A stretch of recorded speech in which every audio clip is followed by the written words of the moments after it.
Lo que escucharán hoy se parece más al guión de un oscuro thriller psicológico que a una lección de historia. Les contaremos sobre el día en que la guerra se convirtió en una carnicería matemáticamente calculada. Descubrirán cómo un rey, a quien los historiadores llaman un sociópata genial, utilizó a sus propios guerreros de élite como cebo vivo, prohibiéndoles defenderse bajo una lluvia de flechas. ¿Por qué el legendario Ricardo Corazón de León obligó a su ejército a soportar la humillación y la muerte, simplemente observando? ¿Cómo apenas 17 minutos de furia lograron destruir el mito de la invencibilidad de Oriente? ¿Y qué obligó al sultán Saladino, el mayor enemigo del cristianismo, a enviar hielo y frutas a su adversario moribundo en lugar de asesinos? En este relato, analizaremos una táctica que raya en la locura. Desde el desembarco suicida de un puñado de hombres directo en el mar frente a un ejército de miles, hasta el momento en que el rey salió solo ante las tropas enemigas y comenzó a comer pan tranquilamente, paralizando con su sola presencia a 30.000 soldados. Quédense hasta el final para entender cómo la matanza más cruel de la Edad Media terminó no con un triunfo, sino con un funeral a crédito y los cofres vacíos del emperador más grande. ¿Listos para conocer una verdad que les helará la sangre? Entonces, comenzamos. Imaginen el sonido. No el choque de espadas, no un grito de guerra, sino el sonido de la lluvia. Un golpeteo monótono e incesante de gotas sobre un techo de hojalata. Solo que no es agua, es hierro. Miles de flechas golpean cada minuto los escudos, cascos y cotas de malla. No pueden levantar la cabeza. No pueden acelerar el paso, ni siquiera pueden devolver el golpe. Simplemente caminan. Hora tras hora, día tras día. Bienvenidos a la marcha más aterradora de la historia medieval. Este no es un relato sobre nobles caballeros. Olviden los cuentos de honor. Lo que ocurría en la costa de Palestina en agosto del año 1191 no era una guerra. Era una tortura psicológica sofisticada y sádica, extendida a lo largo de 100 kilómetros de camino. Dos hombres decidían el destino del mundo. Por un lado, Ricardo, a quien más tarde llamarían Corazón de León. No el héroe romántico de las imágenes, sino un sociópata de 2 metros con un instinto táctico genial. Un hombre que convirtió la guerra en una ecuación matemática. Por el otro, Saladino, el sultán que unificó Oriente. Intelectual, estratega, un hombre acostumbrado a que los enemigos se quiebren incluso antes de que comience la batalla. Pero aquí, en el camino calcinado por el sol, se topó con pared. La escena es simple y terrible. El ejército de los cruzados se mueve como una cinta estrecha a lo largo del mar. A la izquierda, el agua, única amiga y salvación, por donde van los barcos con provisiones. A la derecha, dunas de arena y bosques repletos de muerte. Saladino preparó la trampa perfecta.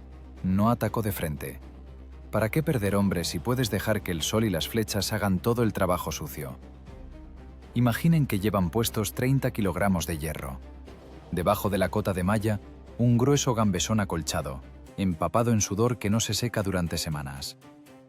La temperatura a la sombra supera los 40 grados, pero aquí no hay sombra. El sol quema tanto que el metal comienza a abrasar la piel a través de la tela. Tienen la lengua hinchada por la sed y un zumbido constante en los oídos. Y de ese espejismo, de las nubes de polvo, salen jinetes. Son los mamelucos, la élite de Oriente, ligeros, rápidos, letales. Se acercan a distancia de tiro, 50 pasos. Tensan los arcos. Sueltan la cuerda y se alejan a toda velocidad antes de que ustedes logren parpadear. La táctica de las picaduras de alfiler. Suena inofensivo, ¿verdad? Pero cuando estos pinchazos son decenas de miles, convierten al ejército en una bestia que se desangra. Los cronistas escribieron que los infantes caminaban erizados de flechas, como puercoespines. Las flechas sobresalían de los escudos, de las sombreras, de las sillas de montar de madera. 10 flechas en la espalda y el hombre sigue caminando, porque la cota de malla resiste el impacto, pero la energía cinética no desaparece. Cada golpe es un moretón del tamaño de un puño. Cada golpe es un recordatorio. Morirás aquí. Y ahora la pregunta principal. ¿Qué hace Ricardo? Cualquier otro rey, cualquier noble caballero, ya habría dado la orden de atacar hace mucho. El instinto del guerrero exige acción. Cuando te golpean, devuelves el golpe. Es un reflejo, es biología. Pero Ricardo hace lo impensable. Da la orden. Nada de ataques. Silencio en el aire. Prohibición total de romper la formación. No fue solo una decisión de un comandante, fue una violencia contra la naturaleza humana. Imaginen lo que es ver cómo una flecha atraviesa la garganta de su amigo, escuchar cómo agoniza un caballo moribundo y simplemente pasar por encima del cadáver y seguir caminando, manteniendo la formación. ¿Podrían mantener la calma cuando su orgullo es arrastrado por el polvo? Cuando los enemigos se acercan tanto que ven sus sonrisas burlonas, escuchan sus insultos, ven cómo profanan los cuerpos de los caídos. Ricardo entendía una cosa que sus varones no lograban comprender. Saladino no quiere matarlos a todos con flechas. No tendría suficientes municiones para eso. Saladino quiere provocar. Su objetivo es hacer que los francos, así llamaban a todos los cruzados, pierdan el control. Necesita que la formación se desmorone. Tan pronto como la caballería pesada se lance en persecución de los arqueros ligeros, se separará de la infantería, se estirará, se atascará en la arena. Y entonces Saladino cerrará la trampa. Los destruirá uno por uno. Ricardo convirtió a su ejército en un tanque viviente, literalmente. Por fuera iba la infantería pesada y los ballesteros, una armadura viva. Adentro, como un núcleo precioso, iban los caballeros en sus destreros, sus caballos de guerra. La infantería recibía los golpes, los ballesteros respondían, y los caballeros simplemente cabalgaban y hervían de rabia. Era un duelo de voluntades. Saladino subía las apuestas. Con cada kilómetro, los ataques aumentaban. Los mamelucos se acercaban casi a tocar.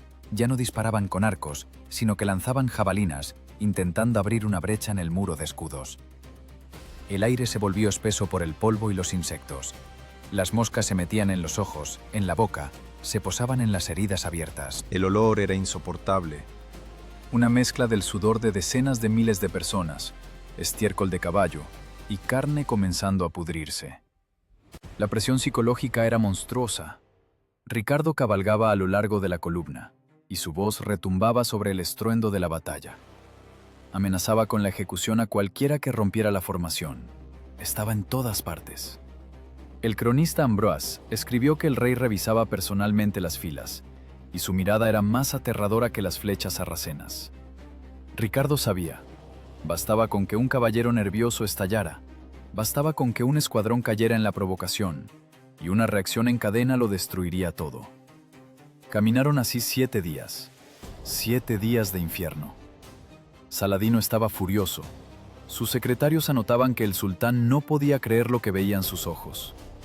Estos bárbaros de Occidente, estos infieles, conocidos por su valentía imprudente y su estupidez, se comportaban como un mecanismo único y frío.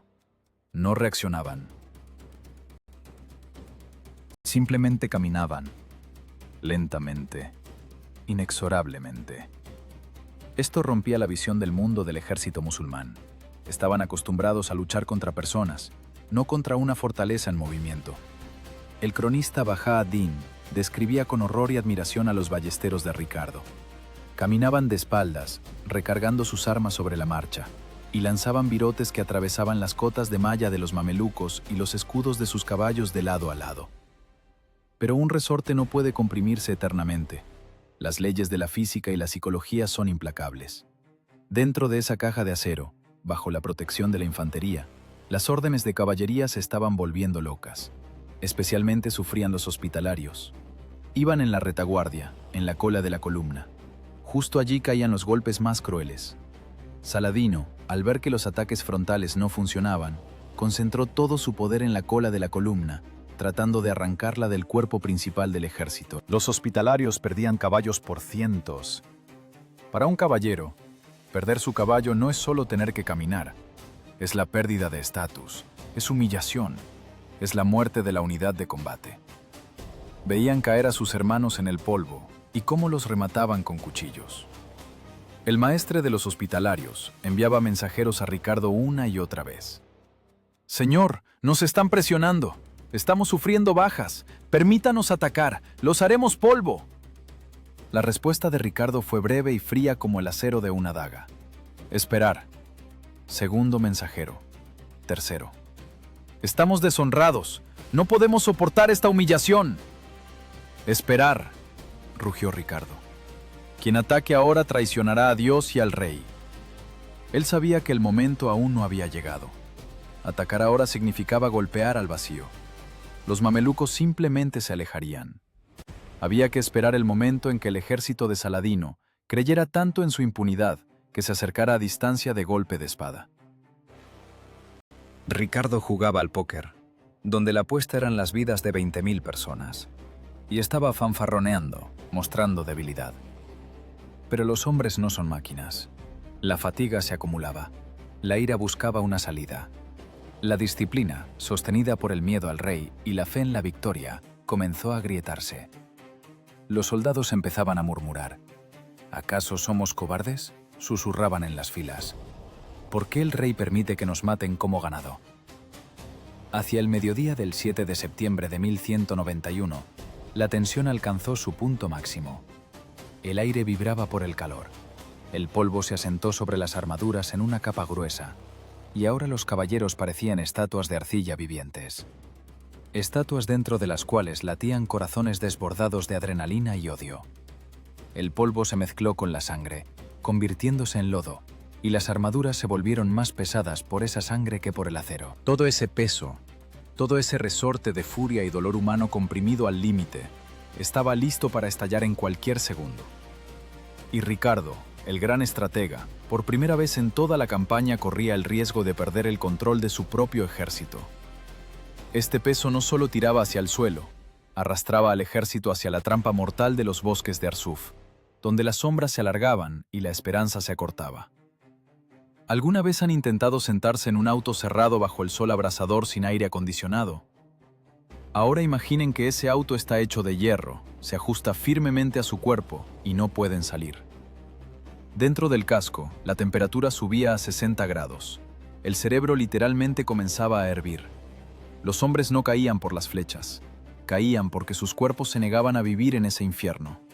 Derrame cerebral, golpe de calor, paro cardíaco. Un caballero simplemente se deslizaba en silencio de la silla y moría en el polvo, sin haber recibido ni un rasguño. Era la matemática de la muerte. Saladino sabía que ni siquiera necesitaba entrar en combate para ganar. El sol de Palestina era su mejor general. Pero lo más aterrador era el sonido. No los gritos, no las órdenes, sino el interminable y enloquecedor repique de tambores y címbalos. Los músicos de Saladino cabalgaban justo detrás de las espaldas de los arqueros. Ese ritmo penetraba bajo la piel, golpeaba en las sienes, dictaba el pulso de los condenados. Boom, boom, boom. Un ataque psicológico que envidiarían los ejércitos modernos. No daban a los cruzados ni un segundo de silencio, ni un segundo para ordenar sus pensamientos. Miren la retaguardia. Allí, en la mismísima cola de la columna, se desarrollaba una verdadera tragedia. Allí iban los hospitalarios. Estos hombres eran la élite.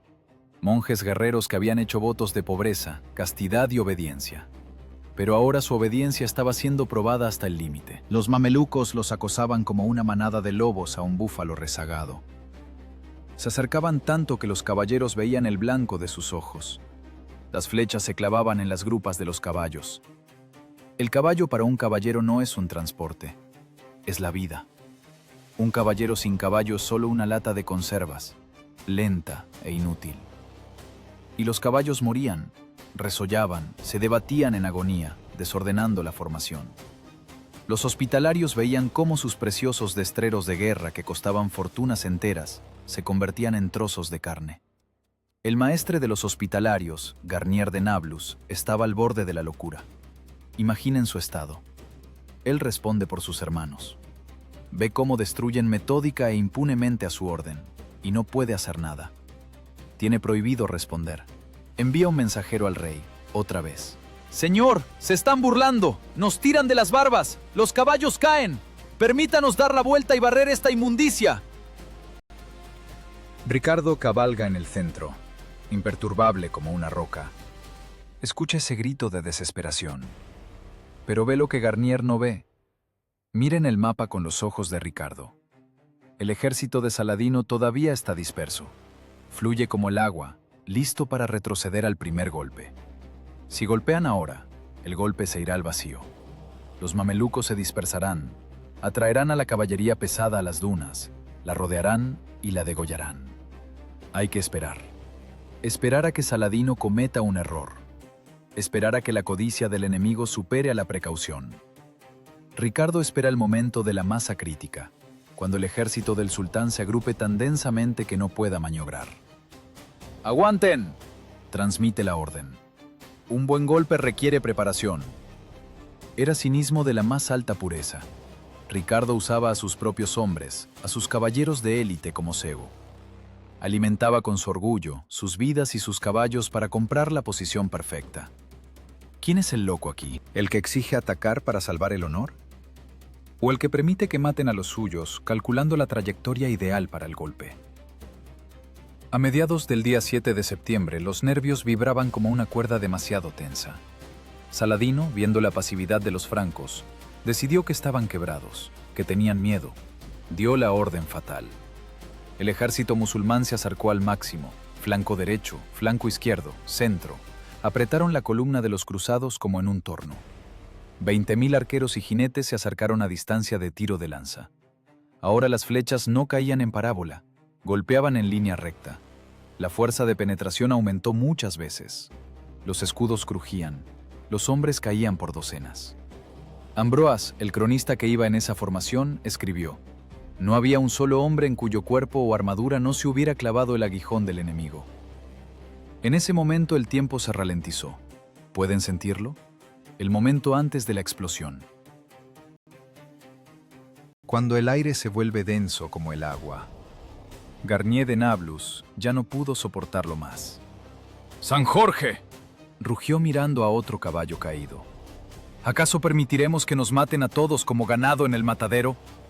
Vergüenza para nosotros. Vergüenza para la cristiandad si no lavamos esto con sangre.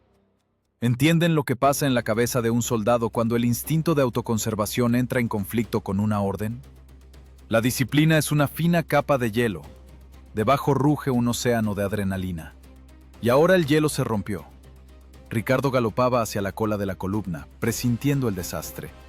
Quería contener personalmente a los hospitalarios. Sabía que faltaban solo unos kilómetros para el lugar ideal del ataque, para los jardines de Arsuf. 1 hora más de paciencia.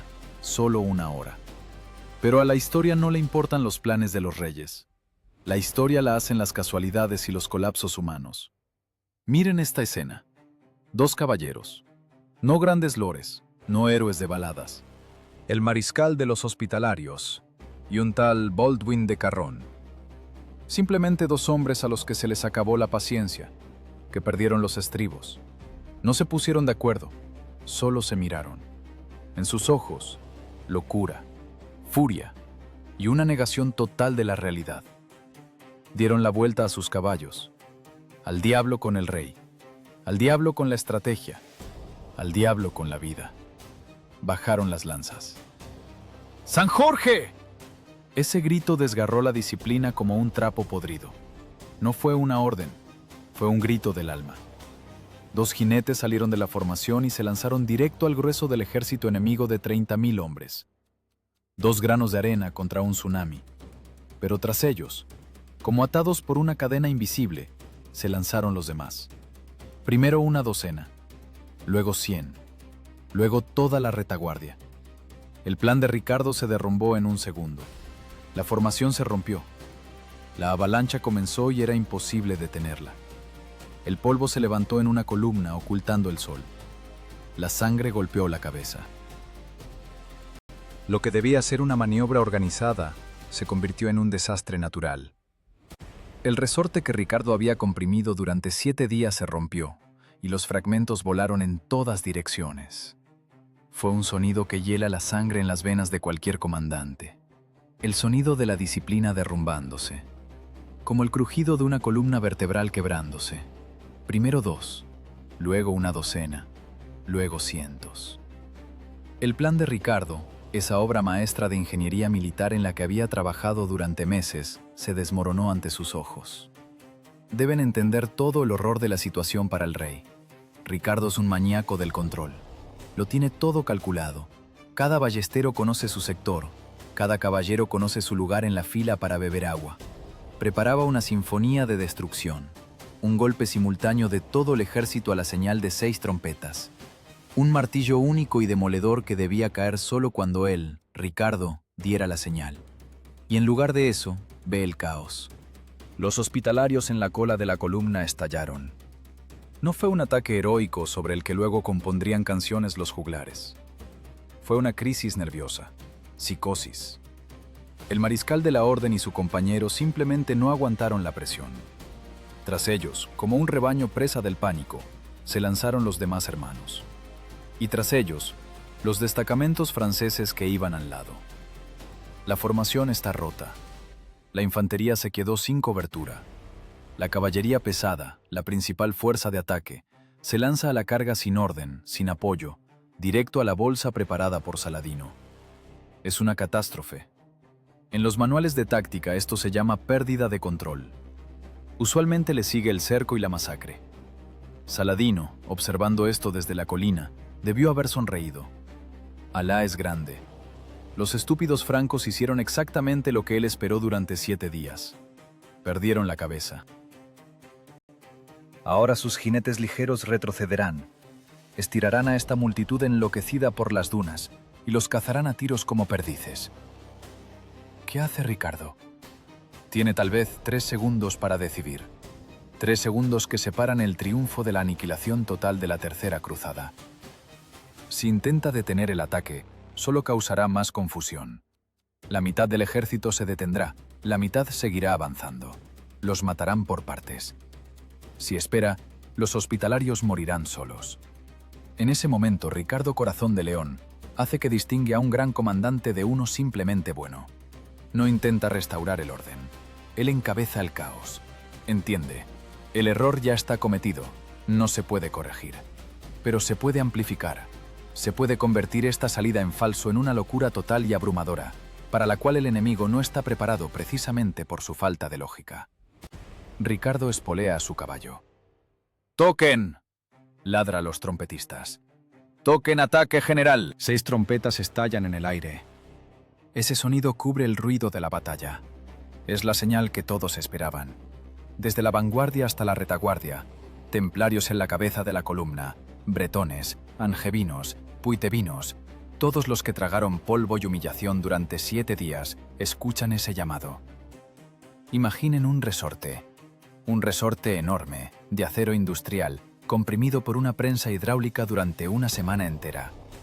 Comprimido tanto que el metal empezó a ponerse azul por la tensión. Y de repente quitan la prensa. Toda la línea de los cruzados, extendida por kilómetros, gira instantáneamente a la izquierda, hacia el mar de arena y enemigos. La infantería se aparta, abriendo paso. Los escudos bajan. Y desde detrás de las espaldas de los arqueros irrumpen monstruos blindados.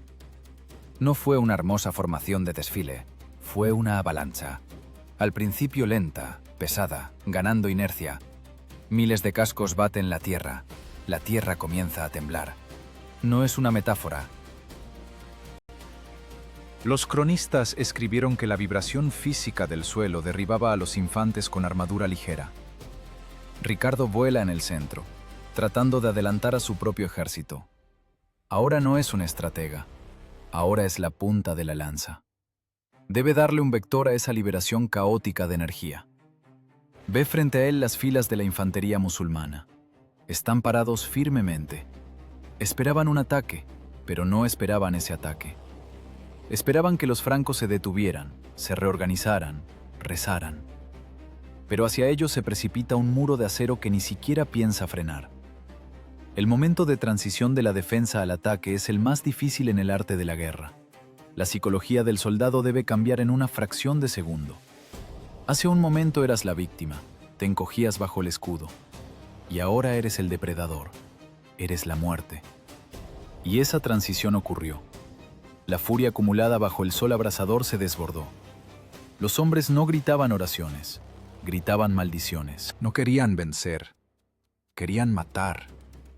Querían vengarse por cada hora de sed, por cada mosca, por cada flecha clavada en sus compañeros. Saladino comprendió lo que ocurría demasiado tarde. Su táctica de golpear y correr funcionaba contra un ejército organizado, pero contra un desastre natural no hay táctica. Sus arqueros, que se habían acercado demasiado para provocar a los cruzados, de repente quedaron atrapados. La caballería ligera de los mamelucos tiene ventaja en velocidad en distancias largas, pero en las cortas, cuando un destrero de media tonelada acelera hacia ti, más un jinete con armadura completa, más la inercia, no tienes oportunidad de girar tu ligero caballo árabe y ganar velocidad. La física estaba en contra de Oriente. La distancia se reducía vertiginosamente. 50 metros, 30, 10. El aire se llenó de un estruendo parecido a un tren acercándose en un túnel. El choque de metales, el resoplido de los caballos, los gritos de mando se ahogaban en ese zumbido de baja frecuencia del impacto inminente. Ricardo, en su semental Fauvel, se estrelló contra las filas enemigas como una bala de cañón en una vitrina de cristal. Fue el punto de no retorno. La estrategia murió. Solo quedó la energía cinética, y era tanta que podía mover montañas. El error de 2 caballeros nerviosos, multiplicado por la reacción instantánea del rey, se convirtió en una sentencia de muerte para el ejército del sultán. El polvo levantado por miles de cascos ocultó el sol, y en ese mundo crepuscular artificial comenzó una carnicería que cambiaría la historia de las guerras para siempre. El golpe fue asestado, y fue monstruoso. 17 minutos.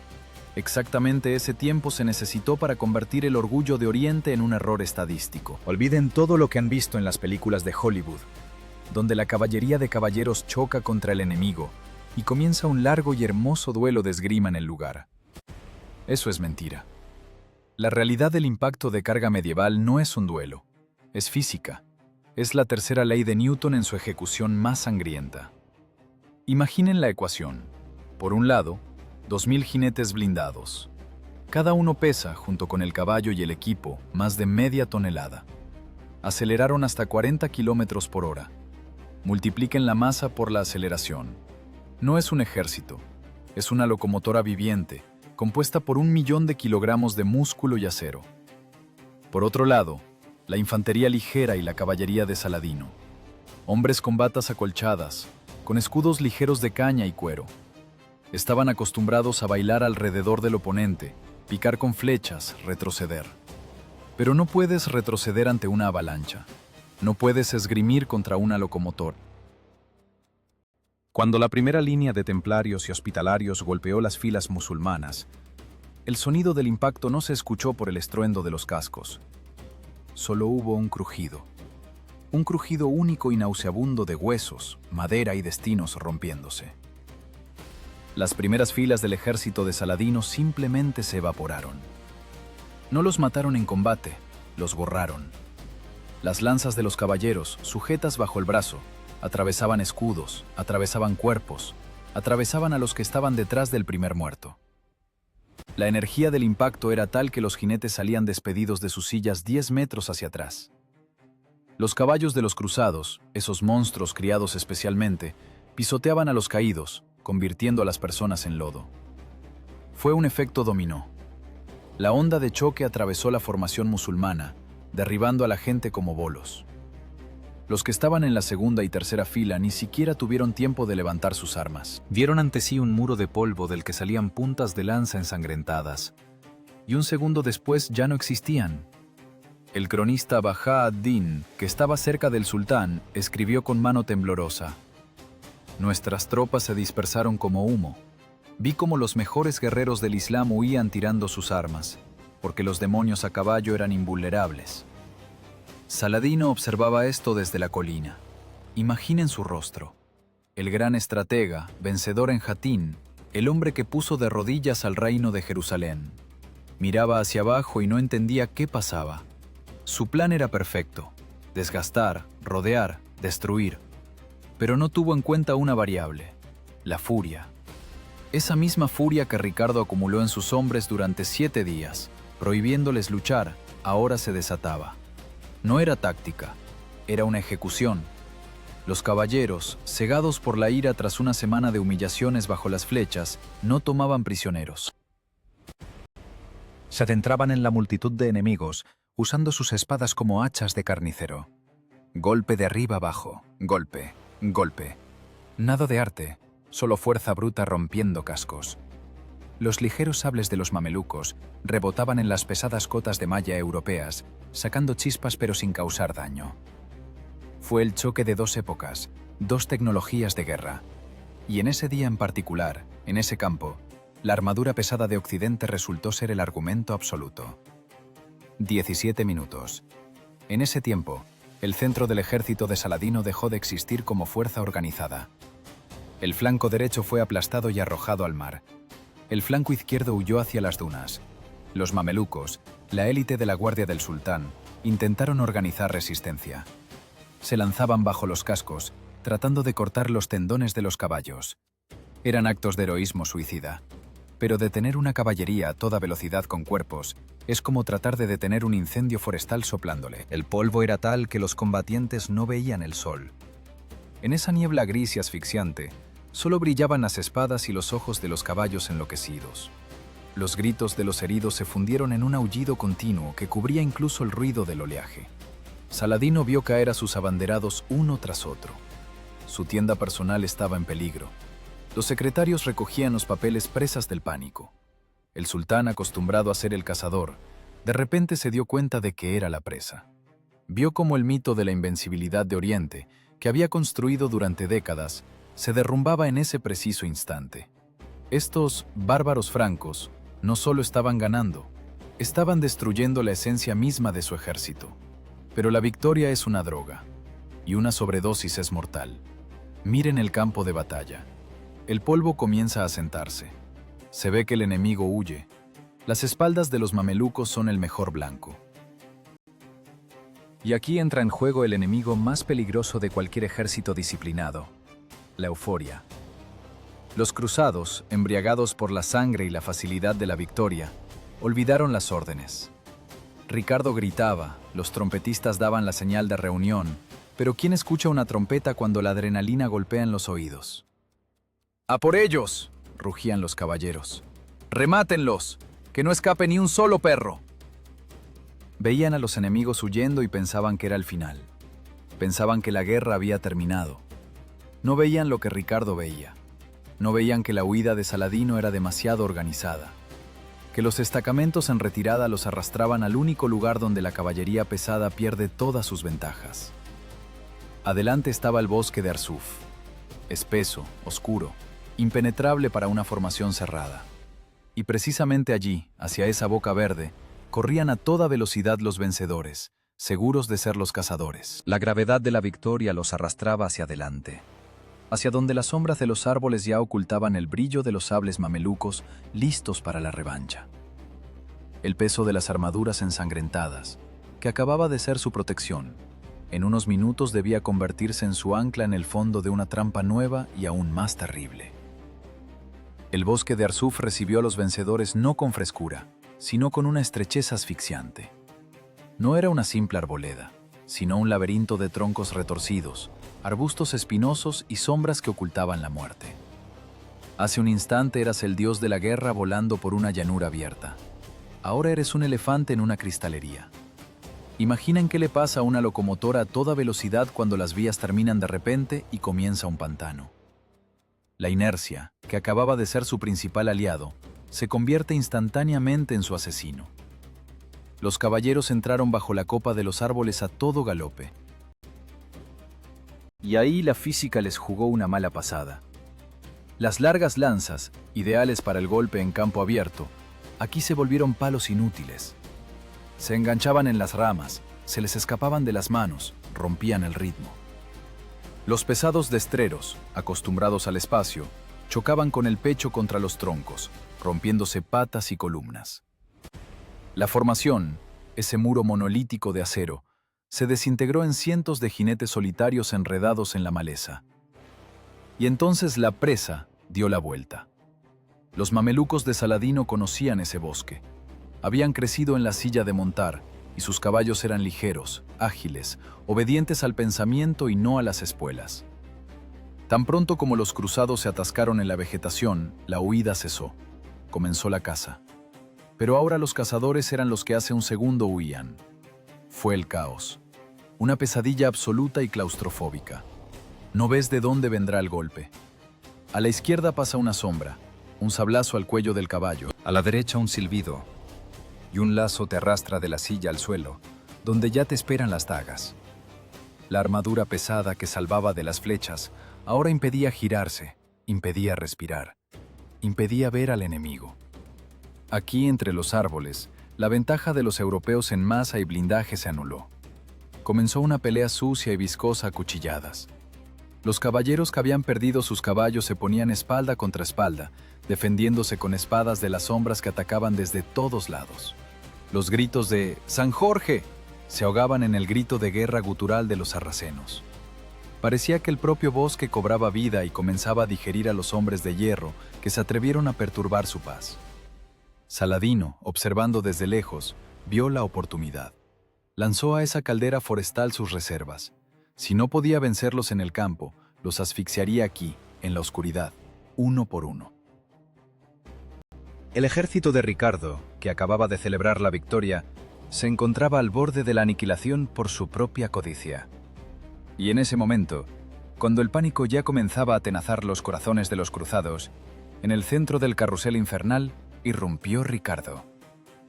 Olviden al rey estratega, olviden la política. En el bosque de Arsuf no había un monarca, había un berserker. Ricardo entendió que las órdenes allí no se escuchaban, que los esquemas tácticos no funcionaban.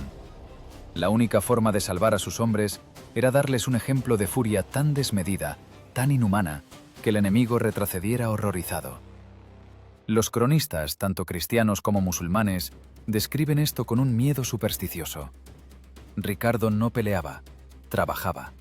Abría claros en las filas enemigas. Imaginen a un hombre de 1,93 m, poseedor de una fuerza física antinatural, manejando una espada pesada, o según algunos datos, un hacha de guerra danesa, con la velocidad de un ventilador. Se metió en lo más denso de los mamelucos. Solo, sin escolta. Era una locura. Pero era una locura calculada. El rey, escribió Ambrose, estaba en todas partes. Dondequiera que giraba su caballo, dejaba tras de sí una calle pavimentada de cadáveres.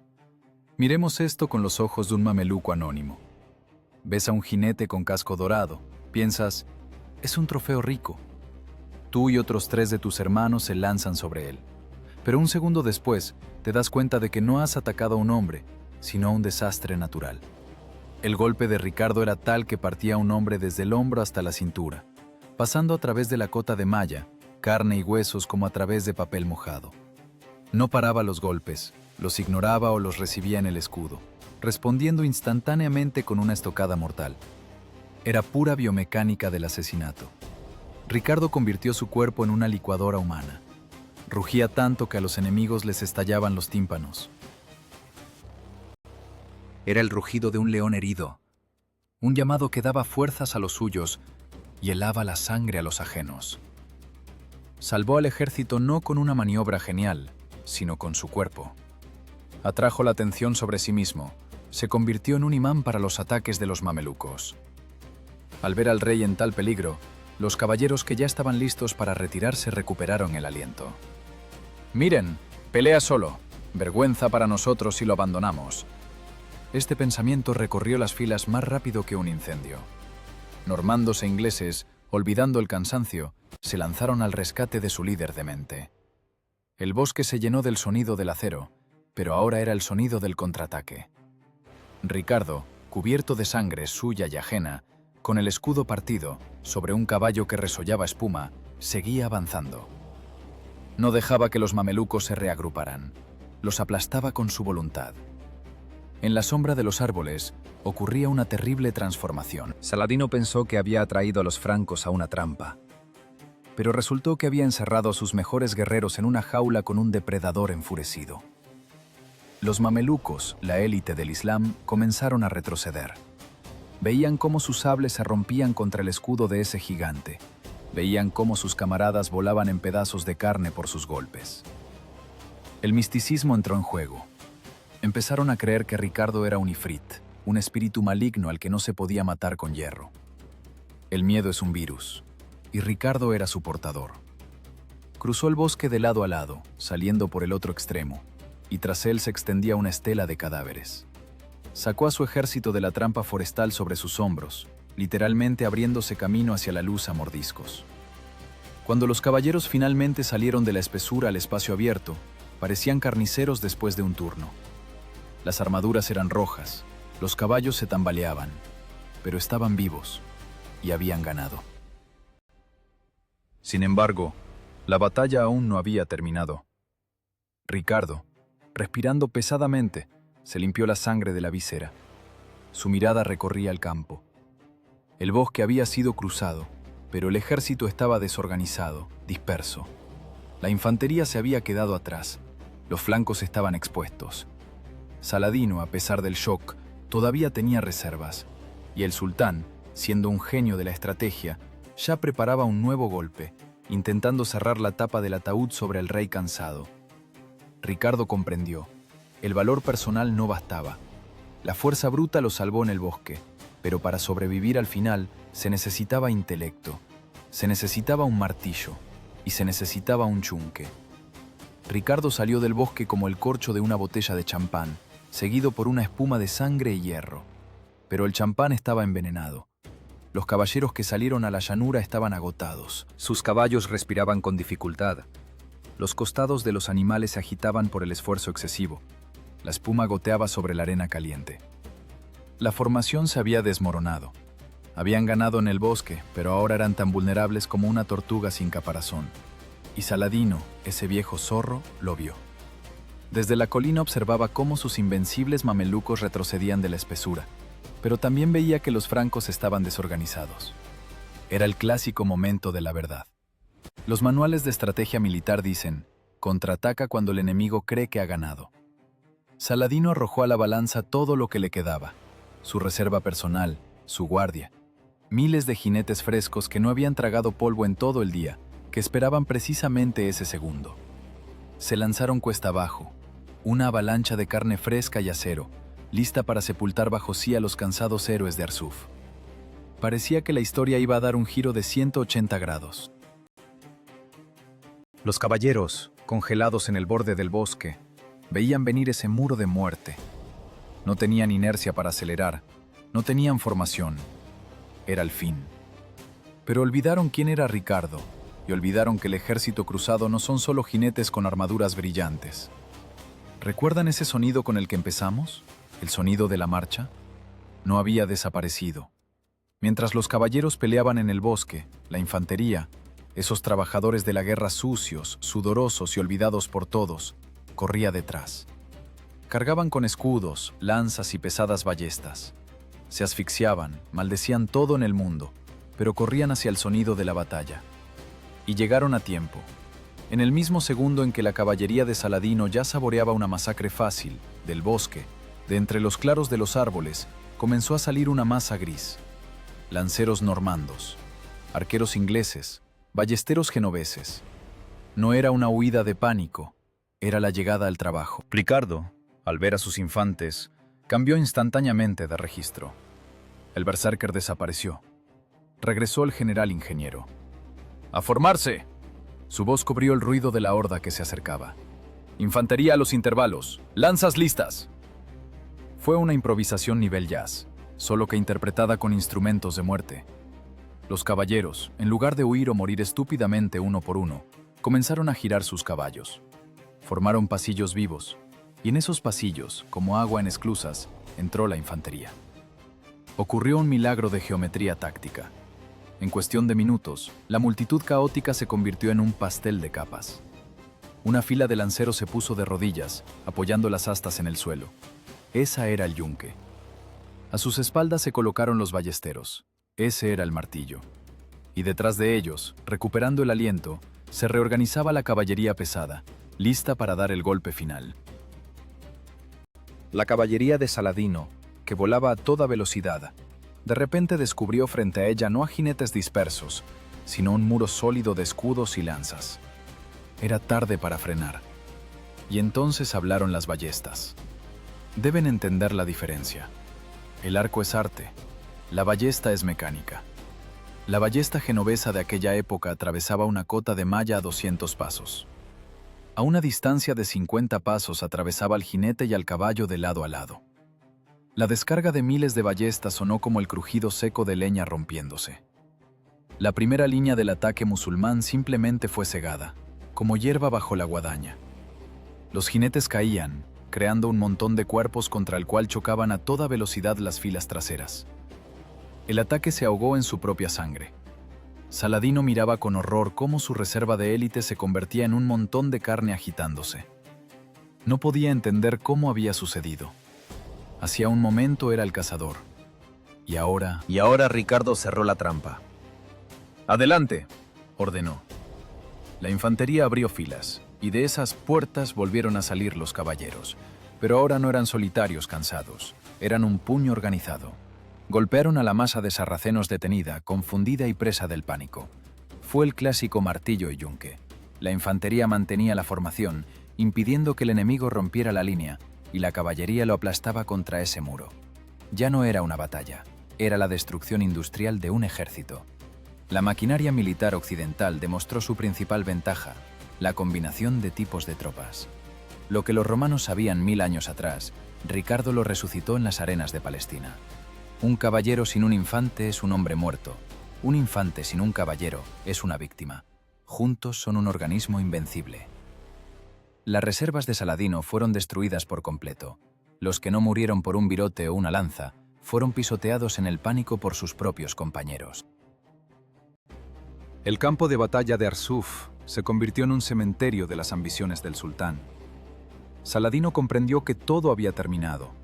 El gran unificador del Islam, el hombre a quien temían desde Bagdad hasta el Cairo, dio la vuelta a su caballo y huyó. No fue una retirada organizada, fue una fuga. El cronista Imad ad-Din, secretario del sultán, dejó una descripción desgarradora de aquella tarde. Escribió que encontró a Saladino en su tienda, completamente solo. El sultán estaba sentado en la alfombra, con la cabeza entre las manos. A su alrededor reinaba el caos. Los sirvientes saqueaban el convoy, los soldados huían al desierto.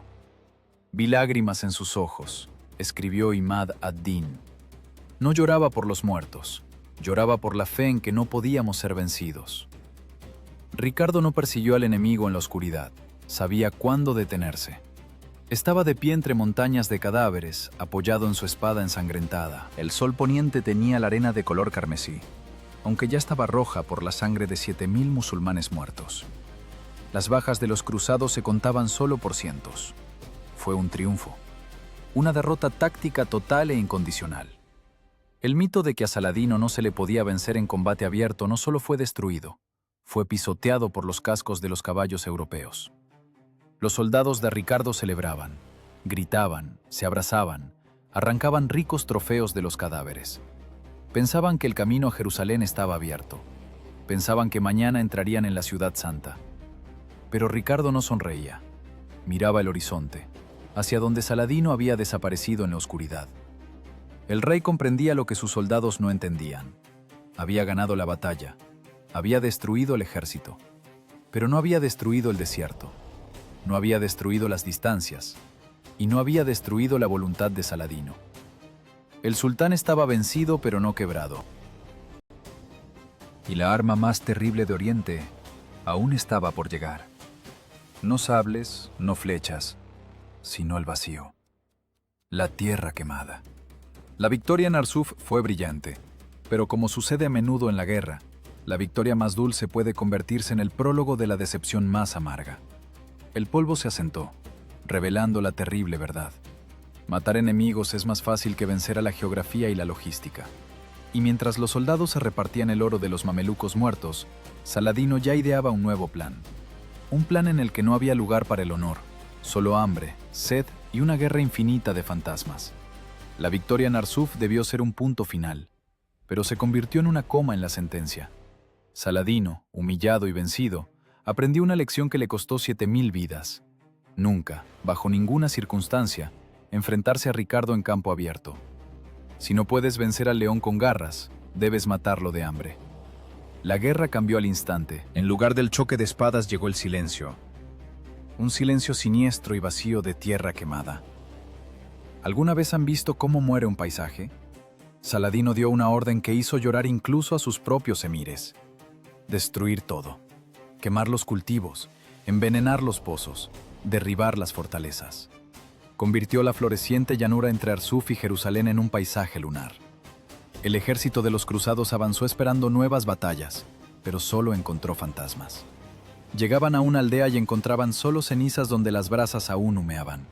Se acercaban a un pozo, atormentados por la sed, y veían que estaba atascado con cadáveres de animales y cubierto de tierra. Era una guerra de logística. Saladino entendió. Ricardo tiene un ejército invencible, pero ese ejército tiene estómago. Y entonces la naturaleza decidió jugar del lado del sultán. Comenzó la temporada de lluvias. Olviden el oriente soleado. El invierno palestino es un infierno helado. El cielo se rompió. La lluvia caía sin cesar, convirtiendo el polvo en una arcilla pegajosa y grasienta. Los caminos desaparecieron. Las pesadas carretas con provisiones se atascaron hasta los ejes. Los caballos se rompían las patas en el barro. Las armaduras, que antes brillaban al sol, ahora se cubrieron de una costra roja de óxido. Las cotas de malla se pudrían directamente sobre las personas. Las capas de lana se empapaban y pesaban 10 kilos, extrayendo el calor de los cuerpos. La gente comenzó a morir no por las flechas, sino por neumonía y disentería. El campamento de los cruzados se convirtió en un hospital gigante bajo el cielo abierto, donde la única medicina era la oración, y el único sonido, la tos de miles de hombres. Y Saladino rondaba como un buitre. Sus escuadrones volantes atacaban los convoyes, cortaban las gargantas de los rezagados y desaparecían en la niebla. No daba batalla general. Simplemente esperaba a que la podredumbre y el hambre hicieran lo que no pudieron hacer sus mamelucos. Pero ellos seguían, por pura terquedad, por fanatismo, por fe en que Dios no podía abandonarlos después de tanto sufrimiento. Y llegaron. Beit Nuba, 12 millas hasta Jerusalén. ¿Pueden imaginar ese momento? Después de meses de marcha, después de batallas, después de enfermedades. Los soldados subieron a las colinas y vieron a lo lejos los contornos de la ciudad santa. Cúpulas, muros, el objetivo de toda su vida. En el campamento comenzó la histeria. La gente caía de rodillas directamente en el barro, lloraba, besaba la tierra. ¡Jerusalén! ¡Jerusalén! Ese grito volaba sobre las colinas. Ya se veían entrando por la puerta dorada. Ya sentían el sabor de la victoria. Nadie miraba el mapa. Nadie contaba las reservas de comida. Nadie, excepto un hombre. Ricardo estaba sentado en su tienda. Frente a él yacían los informes de inteligencia. Y esos papeles gritaban catástrofe. La matemática de la guerra era despiadada. Primero, Saladino había envenenado todas las fuentes de agua alrededor de la ciudad. Asediar Jerusalén en verano sin agua es un suicidio. Segundo, los muros de la ciudad habían sido reforzados. El asalto tomaría meses. Tercero, y lo más terrible, incluso si tomaban la ciudad, no podrían retenerla. Ricardo entendía la psicología de sus hombres. La mayoría de los cruzados son peregrinos con espadas.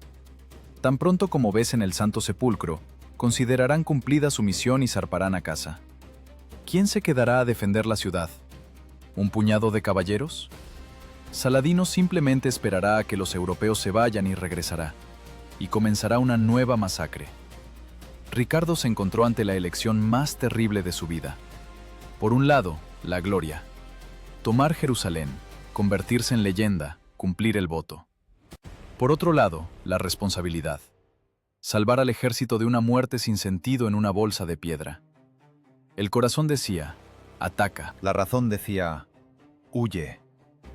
Reunió al consejo, templarios y hospitalarios, varones locales que conocían estas tierras mejor que los europeos recién llegados, confirmaron sus temores. «Señor», dijo el maestre de los templarios, «si vamos a los muros, caeremos en una trampa. Saladino cortará nuestras líneas de suministro con la costa. Moriremos de hambre bajo los muros de la ciudad que vinimos a salvar». Ricardo se puso de pie. Su rostro estaba gris. Sabía que en ese momento mataría el sueño de decenas de miles de personas. «Damos la vuelta», dijo. El silencio fue más aterrador que el estruendo de la batalla de Arsuf. Cuando la orden fue anunciada a las tropas, el campamento estalló. No fue un murmullo, fue un motín. «¡Traidor!», le gritaban a la espalda. «¡Cobarde!».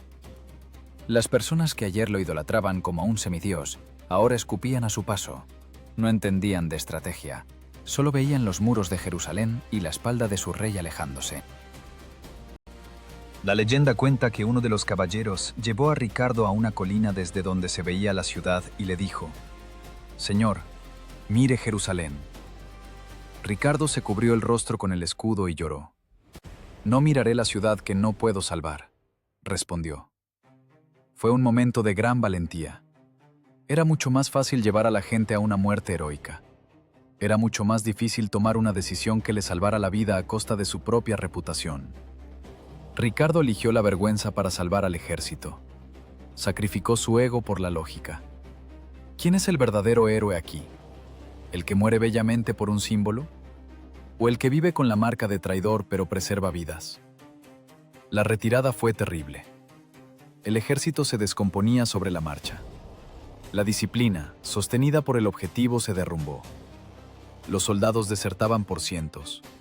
Caminaban de regreso a la costa, por el mismo barro, pero ahora sin esperanza. Era una procesión fúnebre. Ricardo cabalgaba en la retaguardia, más sombrío que una nube. Sabía que su nombre sería maldecido en cada taberna de Europa. Sabía que Felipe de Francia, su eterno rival, usaría esto en su contra. Pero tenía razón. Saladino, al enterarse de la retirada, suspiró con alivio. Sabía que habría perdido el asalto. Ricardo, con su decisión cobarde, privó al sultán de la victoria principal, la destrucción total del ejército cristiano. Los cruzados regresaron a la costa, a Jaffa y Acre, derrotados, enojados, decepcionados. La guerra llegó a un punto muerto. Ricardo entendía que necesitaba irse. En Inglaterra, su hermano Juan estaba tomando el poder. Francia mordisqueaba sus tierras. El tiempo jugaba en su contra. Comenzó a prepararse para zarpar. Cargaban las galeras con provisiones. Los caballeros limpiaban sus armaduras, preparándose para el largo camino a casa. Parecía que la historia de la Tercera Cruzada terminaba con esta nota menor. Un final sin gloria para una gran expedición. Pero Saladino cometió un error. Al ver que Ricardo hacía las maletas, el sultán decidió asestar un último y humillante golpe. Decidió tomar Jaffa, la base principal de los cruzados, mientras el rey estaba ocupado con los preparativos. Debía ser un paseo fácil. La ciudad estaba casi sin defensa, los muros destruidos, la guarnición dormía. Saladino no sabía una cosa: no se debe despertar a una bestia que ya se ha resignado a irse a su jaula. Al atacar Jaffa, no solo tomó la ciudad, apretó el gatillo que desencadenó la cadena de eventos más locos y poco realistas de esta guerra. Despertó en Ricardo no al comandante, sino al demonio. Y este demonio ya miraba hacia el mar, pero ahora se volvía hacia atrás. Imaginen el olor del mar mezclado con el olor a quemado. Un humo espeso y grasiento que cubre el horizonte. Es Jaffa ardiendo, el último bastión de los cristianos en la costa. Mientras Ricardo negociaba con su conciencia y cargaba sus cofres en los barcos en Acre, Saladino actuaba. El sultán decidió que el león ya estaba viejo, sin dientes y yéndose a casa, y asestó el golpe. El 31 de julio de 1192, el ejército musulmán irrumpió en la ciudad. No fue una batalla, fue una masacre. La guarnición de Jaffa, tomada por sorpresa, fue aplastada. Los defensores huyeron a la ciudadela, una pequeña fortaleza dentro de la ciudad, donde los acorralaron como ratas en un barril. Ya habían comenzado las negociaciones de rendición, suplicaban por sus vidas. Saladino, el vencedor magnánimo, accedió a dejarlos ir. Parecía que el punto final estaba puesto. La cruz arrojada al mar, la media luna ondeando sobre los muros. Pero a la historia le gustan las bromas pesadas. En el momento en que los aterrorizados defensores de la ciudadela ya se preparaban para abrir las puertas y salir a rendirse, aparecieron velas en el horizonte. No eran barcos mercantes, eran galeras de guerra. Ricardo no había zarpado a Inglaterra. Al enterarse del ataque, dio la vuelta a la flota, pero el viento estaba en su contra. El ejército que iba por la costa se atascó. Los barcos apenas se movían. Cualquier estratega normal habría dicho: demasiado tarde, la ciudad está perdida. No tiene sentido desembarcar en una carnicería. Ricardo miraba la costa desde la cubierta de su buque insignia. Veía los estandartes negros de Saladino en los muros. Veía el humo. Veía multitudes de soldados enemigos pululando en la playa como hormigas.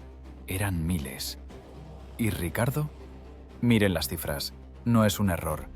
80 caballeros. Solo 80 hombres que ni siquiera tenían caballos. Los animales simplemente no alcanzaron a ser embarcados o murieron en el camino. Y unos cientos de ballesteros genoveses. No es un desembarco. Es un grupo de suicidas. El capitán de la galera debió aconsejar al rey dar media vuelta. Desembarcar contra un ejército entero, con un puñado de hombres, con el agua hasta la cintura, es una locura. Contradice todas las leyes de la guerra. Pero Ricardo no escuchaba leyes. Miraba la costa roja por el atardecer y el fuego, y veía solo una cosa. Estaban matando a su gente. ¡Maldito sea el que no me siga! Este rugido cubrió el ruido del oleaje. El rey de Inglaterra no esperó a que pusieran la pasarela. No esperó a que los botes tocaran la arena. Él, con armadura de combate completa, con un hacha danesa en las manos, saltó al agua. Primero. Detrás de él, como hipnotizados, cayeron a las olas los otros 80 locos. Imaginen esta escena desde el punto de vista de los soldados de Saladino en la playa. Están en tierra firme. Son miles. Han ganado. Están repartiendo el botín. Y de repente, desde el mar, se abalanza sobre ustedes... ¿qué? No es un ejército. Es una banda de demonios enfurecidos saliendo de la espuma del mar. Adelante, un enorme gigante pelirrojo que agita un hacha y grita maldiciones. La lógica sugiere: dispárenles con arcos, aplástenlos con la masa. Pero el miedo es un sentimiento irracional. Cuando ves a un rey que ataca a un ejército de miles él solo, no piensas en táctica, piensas: él sabe algo que yo no sé. Detrás de él seguramente viene toda la flota del mundo cristiano. El desembarco de Ricardo chocó contra las filas musulmanas en la playa como un tsunami. El agua espumió y se volvió rosa. Los ballesteros, con el agua hasta las rodillas, comenzaron a disparar metódicamente a los sarracenos aturdidos. Los virotes atravesaban las batas ligeras de lado a lado, pero el arma principal era el propio Ricardo. Ese día pasó definitivamente de la categoría de hombres a la categoría de mitos. Cortaba a dos manos. No sentía el peso de la cota de malla empapada en agua salada. Era la encarnación de la furia pura y destilada. ¡Malek Rik! ¡El rey Ricardo! Ese grito de terror recorrió las filas musulmanas. El pánico es algo terrible. Es contagioso como la peste. Miles de soldados, que acababan de sentirse dueños de la vida, vacilaron. No veían a 80 hombres. Veían al diablo rojo que regresaba del infierno para llevarse sus almas. Y huyeron. Abandonaron la playa. Abandonaron la ciudad. Corrieron tan rápido que los defensores en la ciudadela, que 5 minutos antes se preparaban para rendirse, no creían lo que veían sus ojos. Vieron cómo sus carceleros se evaporaban. Ricardo irrumpió en Jaffa sobre los hombros de los enemigos que huían. Los combates callejeros son siempre un caos, pero aquí fue una paliza. Los cruzados, mojados, enojados, embrutecidos por la adrenalina, limpiaban calle tras calle. Saladino estaba sentado en su tienda fuera de la ciudad, esperando noticias de la capitulación final. En lugar de eso, llegaron corriendo emires sin aliento y con los ojos desorbitados. ¡Sultán! ¡Ha vuelto! ¿Quién? ¿El ejército? ¡No! ¡Él solo! Salió del mar y nos quemó con la mirada. Saladino no podía creerlo. Sonaba como el delirio de un loco. ¿Cómo podían un puñado de marineros y un rey expulsar a su ejército de una ciudad fortificada en 1 hora? Fue ese momento en que la estrategia se estrelló contra la personalidad. Saladino luchaba con cifras y maniobras. Ricardo luchaba con carisma y un hacha. En ese día en particular, el carisma pesó más que 10.000 sables. Al atardecer, Jaffa estaba limpia. Ricardo estaba de pie en el muro, mirando el campamento de Saladino. Estaba cubierto de sangre ajena, El agua salada corroía los rasguños, los músculos le ardían como fuego. Pero hizo una cosa más que no cabe en la cabeza. En lugar de encerrarse tras los muros y prepararse para la defensa, Ricardo ordenó montar su campamento, afuera, frente a las puertas de la ciudad. Los muros de Jaffa estaban destruidos, la ciudad apestaba a cadáveres y no había dónde moverse. Pero no se trataba de eso. Era un gesto, un desafío, una bofetada. Él, con sus 80 caballeros y un puñado de infantería, se plantó en campo abierto, justo en las narices del ejército de 30.000 hombres de Saladino. Parecía decir, estoy aquí, no me escondo en ningún lado. Intenta tomarme si tienes el valor. Los soldados de Saladino miraban esas pequeñas tiendas que crecían en la arena y susurraban. Decían que Ricardo estaba hechizado, que no se le podía matar con armas de mortales, que comía piedras y bebía sangre. La autoridad del sultán crujía por las costuras. Su ejército, enorme y poderoso, temía a un solo hombre. La noche cayó sobre la costa. Ricardo dormía en su tienda sin quitarse la armadura. Sabía que no era el final. Saladino es un enemigo inteligente. El shock pasará. Por la mañana el sultán entenderá que frente a él hay solo un puñado de hombres cansados, aislados de las fuerzas principales. Ricardo no tenía refuerzos, no tenía caballos, no tenía oportunidades. Todo lo que tenía era su nombre y 80 hombres dispuestos a morir, pero no a dar ni un paso atrás. Se acercaba el amanecer, y con él se acercaba la última batalla, la más surrealista de esta guerra. Una batalla que debía ser una ejecución, pero se convirtió en leyenda. Saladino preparaba su respuesta, y esta vez no pensaba huir. El amanecer del 4 de agosto de 1192 reveló una imagen que debió ser la ilustración de la palabra desesperanza. Imaginen un campo abierto frente a las ruinas de Jaffa. Por un lado, un océano de jinetes, 30.000 sables, un bosque de estandartes que se extendía más allá del horizonte, 7 cuerpos de mamelucos alineados para un solo objetivo: aplastar, mezclar con la arena a ese puñado de insolentes. Por otro lado, una minúscula isla de personas. Ricardo tenía solo unos 2.000 infantes y esos mismos 80 caballeros. Pero llamarlos caballeros era solo una formalidad. Caballos había solo una docena. Orgullosos varones, acostumbrados a mirar el mundo desde la altura de la silla, estaban parados en el polvo, hombro con los plebeyos. No era una formación, era un erizo vivo. Ricardo entendía. Los muros de Jaffa están destruidos, no hay dónde esconderse. El único muro que tienen son ellos mismos. Ordenó a los lanceros arrodillarse sobre la rodilla izquierda. El talón de la lanza se apoya en el suelo, la punta dirigida al pecho del caballo a la altura del corazón. Entre cada 2 lanceros se coloca un ballestero. Otro está detrás cargando. Era una línea de montaje de muerte. Mientras uno dispara, el otro tensa la cuerda. Sin pausas, sin alboroto. El que vacile morirá por mi mano antes que por la espada del sarraceno. La voz de Ricardo, ronca por los gritos de ayer, sonaba como el rechinar de metal. Saladino miraba esto desde la colina y no entendía. ¿Por qué no huyen? ¿Por qué no suplican piedad? Esas personas estaban bajo el cielo abierto, rodeadas por todos lados, y masticaban tranquilamente galletas secas. «¡Ataquen!», ordenó el sultán. «¡Borren esa suciedad!». La tierra tembló. Miles de cascos comenzaron la carrera. ¿Alguna vez han estado en el camino de un tren de carga? Sientan esa vibración en las suelas de las botas. El zumbido crece, convirtiéndose en un rugido. El polvo cubre el sol. Parece que ahora esa ola simplemente los cubrirá por completo. El instinto grita: «¡Corre! ¡Cierra los ojos! ¡Muere!».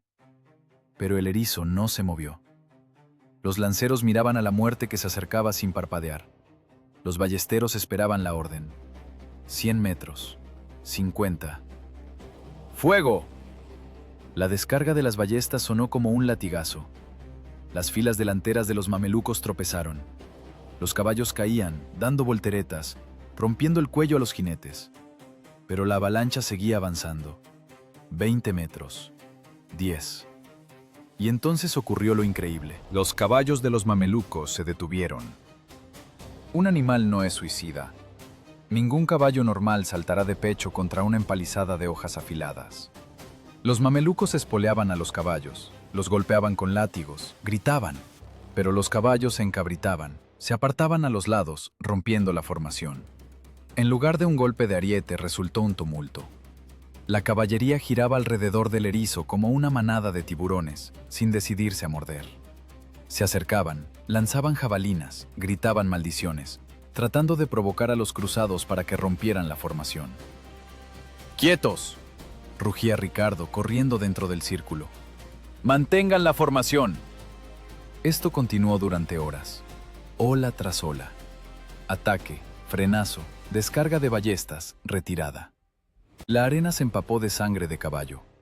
Los ballesteros trabajaban como autómatas. Clic, silbido, golpe.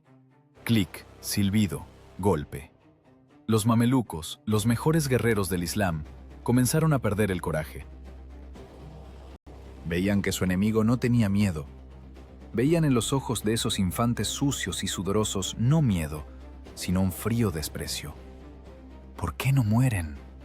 Esa pregunta se leía en cada mirada de los soldados musulmanes. Hacia el mediodía el calor se volvió insoportable. Los nervios de todos estaban al límite. Y entonces Ricardo decidió que era hora de terminar ese circo. Hora de mostrar quién manda en la situación. En el ejército de los cruzados se encontraron solo unos pocos caballos. Ricardo saltó sobre uno de ellos. Salió de la formación.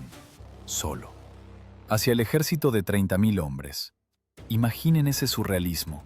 Campo de batalla, montañas de cadáveres, y en medio cabalga un rey. No desenvainó la espada, no bajó la visera. En una mano tiene las riendas, en la otra, un trozo de pan. Cabalgaba al paso a lo largo de las filas de la caballería enemiga y comía. Tranquilamente, sin prisas, como si estuviera en un picnic y no en el centro de una trampa mortal. Fue una bofetada de tal fuerza que zumbaba en los oídos de cada musulmán. Fue una humillación absoluta, total. Ricardo, con todo su aspecto, decía: «Ustedes para mí no son nada. No valen ni para que interrumpa mi almuerzo. No son guerreros, son decoración». Masticaba el pan, escupía las migajas y en voz alta, para que lo escucharan los destacamentos de vanguardia, preguntaba: «¿Y bien? ¿Quién quiere matarme? ¿Hay aquí al menos un hombre? ¿O solo saben caracolear?» Silencio. Un silencio resonante y muerto colgó sobre el campo. 30.000 personas callaban. Miles de arqueros lo tenían en la mira. Una sola orden y se habría convertido en un puercoespín. Pero nadie soltó la cuerda. ¿Por qué? Porque la grandeza del momento los paralizó. Matar a un hombre así, de esa manera, cobardemente, con una flecha, mientras come pan, eso significaría admitir su insignificancia para siempre. Incluso los enemigos estaban hipnotizados por su carisma. Saladino gritaba furioso a sus emires: «¡Atrápenlo! ¡Mátenlo! ¡Se está solo! ¡Se está burlando de nosotros!». Pero los emires bajaban la mirada. «Señor», murmuró uno de ellos, «quiere que ataquemos a un shaitán. Ha visto sus ojos. ¿Quién irá primero? ¿Usted?». Nadie salió. Nadie aceptó el desafío. El ejército de Saladino, una enorme y poderosa máquina de guerra, fue moralmente castrado por un solo hombre con un trozo de pan en la mano. Comprendieron que incluso si mataban su cuerpo, ya habían perdido ante su espíritu. Ricardo terminó de comer, se sacudió las migajas de la armadura, dio la vuelta al caballo y regresó lentamente con los suyos. De espaldas al enemigo, ni siquiera miró atrás. Fue el fin. Saladino perdió el control sobre la tropa. Sus soldados comenzaron a retirarse sin orden, primero uno por uno, luego escuadrones enteros. Simplemente no querían estar más cerca de ese loco. Se sentían patéticos. El gran sultán quedó como un general sin ejército. Su autoridad, que había construido durante décadas, se desmoronó en polvo bajo los muros de Jaffa. No por el golpe de una espada, sino por una indiferencia demostrativa. Ricardo venció no con táctica. Venció porque su voluntad resultó ser más dura que el acero del que estaban hechas las espadas de sus enemigos. Al anochecer el campo se vació. Solo quedaron los cadáveres y una leyenda que viviría por siglos. La leyenda de cómo un león rugió y el desierto retrocedió. Cualquier guerra termina no con una explosión, termina con silencio, y ese silencio a menudo es más aterrador que el estruendo de la batalla, porque en él se escucha cómo respira pesadamente la historia. Después de la locura en Jaffa, después de 3 años de matanzas, asedios y marchas, llegó la etapa que los ingenieros llaman fatiga del metal. Pero aquí no se fatigó el metal, se fatigaron las almas. Ricardo y Saladino, 2 titanes que durante 3 años intentaron quebrarse mutuamente sobre la rodilla, de repente comprendieron que ambos estaban al borde del abismo. Ricardo, ese berserker inquebrantable, el hombre que comía pan frente a las narices del ejército enemigo, cayó enfermo. Y no lo derribó una hoja sarracena, sino un enemigo microscópico, la fiebre. Su cuerpo, agotado por los combates, el calor y la tensión nerviosa, simplemente falló. El rey de Inglaterra yacía en su tienda en Jaffa, deliraba, su piel ardía y sus labios estaban agrietados por la deshidratación. Y aquí Saladino cometió un acto que confundió definitivamente a historiadores y cínicos. Al enterarse de que su peor enemigo, su Diablo Rojo, estaba muriendo, el sultán no dio la orden del ataque final. No remató a la bestia herida. En lugar de asesinos, envió a sus médicos personales. Imaginen esa procesión. A través de la línea del frente van sirvientes con cestas. En las cestas hay duraznos frescos, peras y, lo más increíble, nieve de la cima del Monte Hermón para enfriar las bebidas del rey. ¿Para qué? No fue misericordia cristiana, y no fue nobleza musulmana en estado puro. Fue reconocimiento. Saladino respetaba a Ricardo. Veía en él su reflejo distorsionado. Eran los únicos jugadores iguales en esa mesa. Matar a Ricardo cuando estaba indefenso y débil significaba humillarse a sí mismo. Saladino quería vencer al rey guerrero, no a un cadáver con fiebre. «Es un hombre tan grande», dijo entonces Saladino a sus emires, «que si estoy destinado a perder esta tierra, preferiría perderla ante él y no ante otro». Fue un diálogo de 2 soledades. Nunca se encontraron en persona, ni una vez. Toda su amistad y odio fueron a distancia. Intercambiaban golpes de espada y regalos, pero nunca se miraron a los ojos. Fue la enemistad más extraña e íntima de la historia. A principios de septiembre de 1192 quedó claro. Tablas. Ricardo no puede tomar Jerusalén. No tiene hombres ni recursos. Saladino no puede expulsar a Ricardo de la costa. Su ejército está desmoralizado y teme al rey inglés como al fuego. Llegó el momento de los diplomáticos. 2 de septiembre. Ramla. Ricardo estaba demasiado enfermo para asistir. Saladino tampoco fue. El tratado lo firmaron sus representantes. Lean las condiciones. No es una capitulación. Es un compromiso de 2 boxeadores agotados que se apoyan el uno en el otro para no caer. Jerusalén permanece bajo control musulmán, pero se garantiza a los peregrinos cristianos total seguridad y libre acceso a los santuarios. La guerra, iniciada por la posesión de piedras, terminó con el derecho a simplemente mirar esas piedras. Ricardo logró su objetivo solo a medias. El Santo Sepulcro está abierto, pero sobre él no ondea el estandarte con la cruz. Para un fanático es una derrota, para un político, un éxito, para un soldado, el fin de la pesadilla. Pero el propio Ricardo se negó a entrar en la ciudad. Se lo ofrecieron. Saladino lo invitó personalmente a realizar la peregrinación. «No entraré en la casa que no pude reconquistar para mi señor», respondió el rey. En esa negativa está toda la esencia de Ricardo. Orgullo mezclado con un doloroso sentido del honor. Prefirió zarpar sin ver aquello por lo que derramó mares de sangre que entrar allí como invitado del vencedor. El 9 de octubre de 1192, la galera de Ricardo zarpó de las costas de Tierra Santa. Estaba en la popa, mirando cómo se desvanecía en la bruma la costa que se convirtió en la cima de su gloria y su maldición. La leyenda dice que susurró: «Oh Tierra Santa, te encomiendo Dios, y prometo volver para liberarte». Mentía, o se equivocaba, nunca volvería. Le espera el cautiverio en Austria, un rescate que arruinará a Inglaterra, guerras en Francia y una muerte estúpida por un virote de ballesta en el asedio de un castillo innecesario. Chalus-Chabrol. El león morirá no en lucha con un tigre, sino por la picadura de un mosquito. ¿Y Saladino? El gran vencedor sobrevivió a su enemigo fugitivo solo medio año. En marzo de 1193, el sultán murió en Damasco. Una fiebre, parecida a la que atormentó a Ricardo, se lo llevó en 2 semanas. Cuando sus tesoreros abrieron los cofres para pagar el funeral del señor de un imperio que se extendía desde el Nilo hasta el Tigris, se quedaron helados. Los cofres estaban vacíos. Allí encontraron un dinar de oro y 47 dirhams de plata. El todopoderoso Saladino lo regaló todo. Cada moneda, cada trofeo. A las viudas de los soldados, a los huérfanos, a los pobres. No tenía ni dinero para comprar un sudario. Al monarca más grande de Oriente lo enterraron con deuda. Así terminó este duelo. ¿Quién ganó? Si miramos el mapa, Saladino retuvo Jerusalén. Si miramos las estadísticas de batalla, Ricardo no perdió ni un solo combate. Pero si miramos más profundo, ganaron ambos. Crearon un mito. Mostraron al mundo que la guerra, el asunto más sucio y sangriento de la humanidad, puede llevarse con algo que se asemeja a la dignidad. Ricardo y Saladino se convirtieron en el reflejo el uno del otro.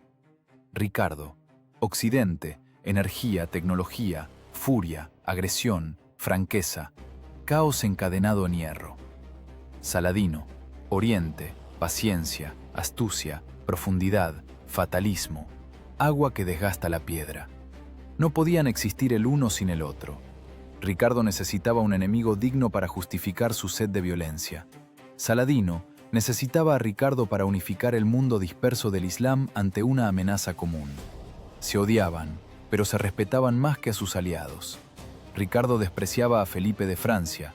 Saladino no confiaba en sus emires, pero entre ellos se creían.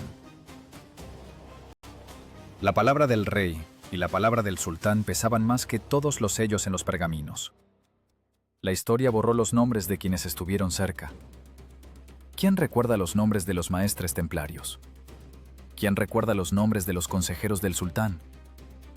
Pero los nombres de Ricardo y Saladino están soldados para siempre. Como dos caras de una misma moneda, como el martillo y el yunque. Siglos después, cuando Dante Alighieri escribió su Divina Comedia, colocó a Saladino, musulmán, enemigo de la fe, no en el infierno, sino en el limbo, el lugar para los no cristianos virtuosos, junto a Platón y Sócrates. Incluso para la Europa medieval, la grandeza del sultán era indiscutible. Y en el mundo árabe, Ricardo Malek Rik sigue siendo sinónimo de fuerza indomable. Las madres asustaban a sus hijos con él. Silencio, o vendrá Ricardo. Arsuf, Jaffa, Jerusalén, todo eso se convirtió en polvo. Los muros cayeron, los imperios desaparecieron, pero quedó esa extraña y paradójica lección que nos enseñaron a través de los siglos. La lección de que la nobleza no es un lujo. Es lo único que queda de una persona cuando le quitan la armadura y la ponen en la tierra húmeda. Y tal vez, el resultado principal de esta guerra no es que bandera colgaba sobre la torre de David, sino una simple verdad. Tu peor enemigo puede resultar ser la única persona en la tierra que realmente te entiende. Saladino pensó que luchaba con un bárbaro y encontró a un igual.